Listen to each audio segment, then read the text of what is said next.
For those I've spoken with here in Maine, they say the surge of law enforcement is overwhelming. The amount of cameras, unnerving.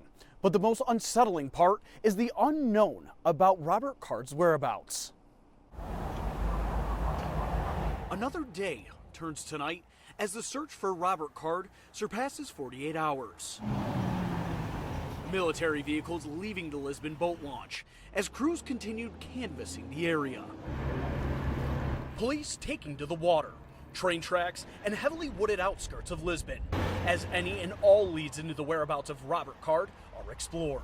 What's the next step? Continue doing what we've been doing all along, following up on tips, letting state, local, and federal continue to do their investigations. One of those more than 500 tips and leads happening just before noon, right across the street from where Sean Donahue calls home. First I knew something was going on was the dog kept barking, and I went out and looked out the front door and saw officers running by with weapons drawn. And Donahue, a reservist. His father, a Navy veteran, living in Newport both in the 60s and 80s. We were stationed there a couple times when I was a kid, because Navy brat, big Navy tie in Rhode Island.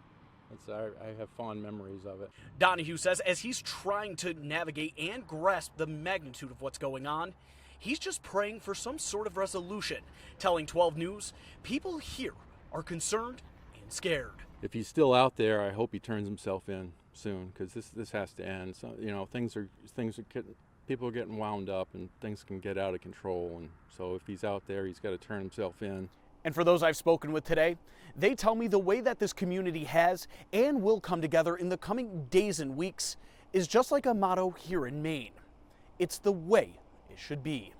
Reporting from Brunswick, Matt Paddock, 12 News.